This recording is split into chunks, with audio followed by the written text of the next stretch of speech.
حسین حمید صاحب ہیں فیض آباد اسلام آباد.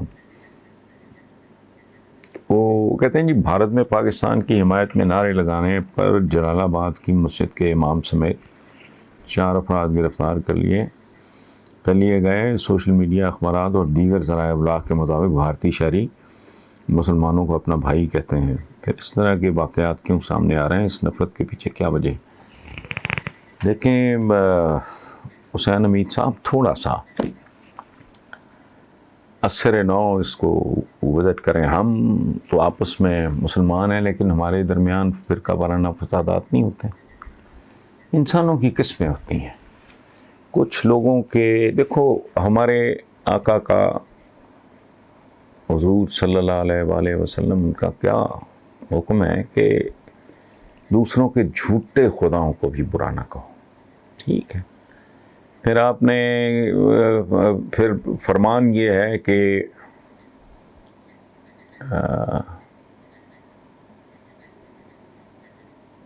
ایک انسان کا قتل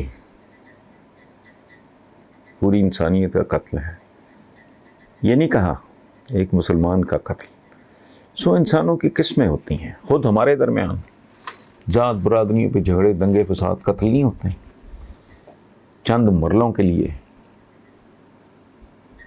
ٹالیوں پہ، چھوٹی چھوٹی گھٹیا معمولی باتوں پہ.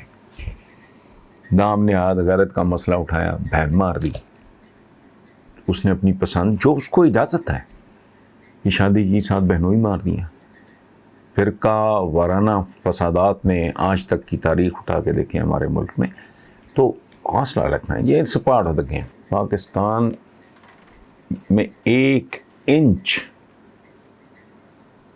پر بھی اگر کسی کا ناجائز قبضہ ہو، وہ ریلوے کی زمین ہو یا عام زمینیں ہوں یا کراچی میں جو کچھ ہوتا رہا یا یہاں جو کچھ ہو رہا ہے، جو آدمی یہ کام کرے اس ملک میں، اگر میرا بس چلے تو جتنے انچ زمین پہ قبضہ ہو میں اتنے انچ کاٹ لوں، اس کا گوشت کاٹ لوں. یہ سلاطین دلی نے کم تولنے والوں کے ساتھ کیا تھا. انہوں نے باقاعدہ ایک جال بنایا ہوا تھا کہ جو آدمی کم تولتا تھا اتنا گوشت اتار لیتے تھے. ہم ایک سوسائٹی کے طور پہ، ایک معاشرے کے طور پہ اس لیول پہ آ گئے ہیں جہاں اس سے کم کی سزائیں نا ہوش نہیں دلا سکتی یا پھر بڑا پینڈا لمبا. مسئلہ یہ نہیں ہے، یہ کلچر ہے آپ کا. یہ جگہ جگہ ہو رہا ہے. بھائی میں نے پہلے ابھی مینشن کیا، کراچی میں آپ کو کیا دکھائی نہیں دیا؟ سب کچھ ننگا ہو کے سامنے آ گیا. ریلوے ٹریک، اندازہ لگائیں آپ، ریلوے ٹریک تک پہ وہاں مارکیٹس بن گئی.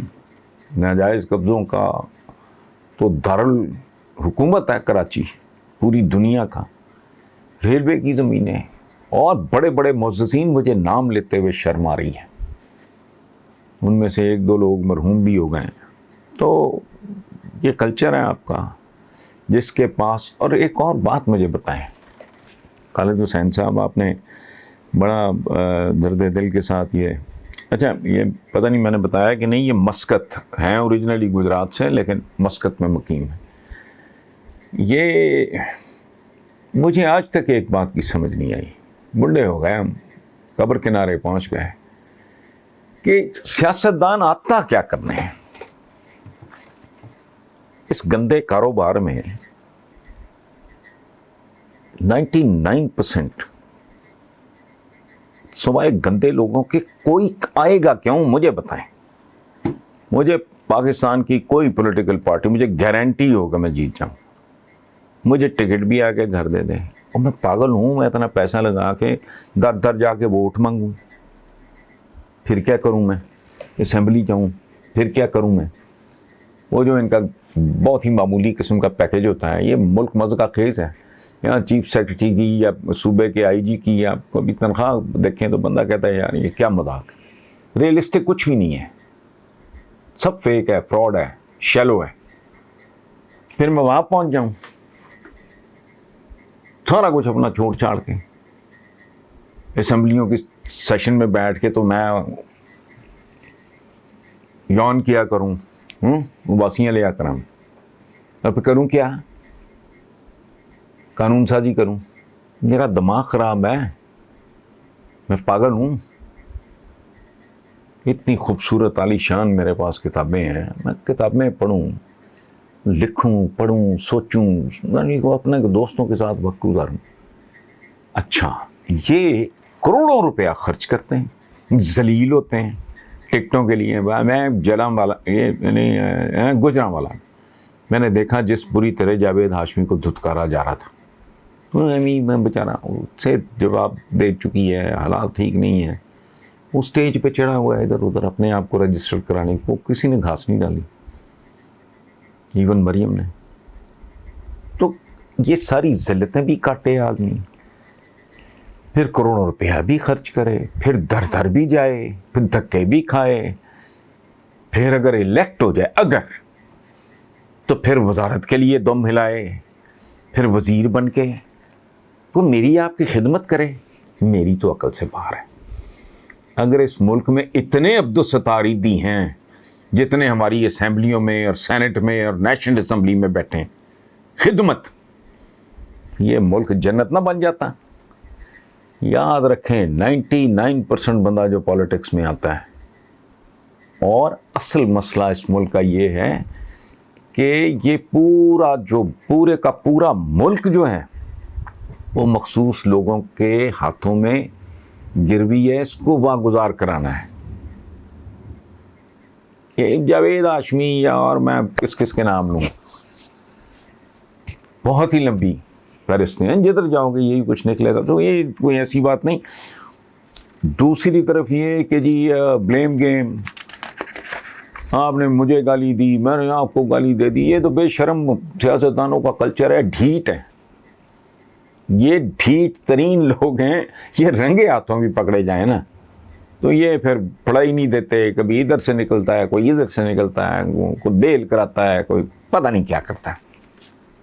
ہم نے زندگی میں اس طرح کی چونکہ واردات میں کوئی دلچسپی نہیں تھی، لیکن تھوڑے بہت سنا کے دیکھ کے کہا کہ پتہ تو لگ جاتا ہے. تو اصل بات یہ ہے کہ پورے کا پورا ملک واگزار کرانے کی ضرورت ہے حضور.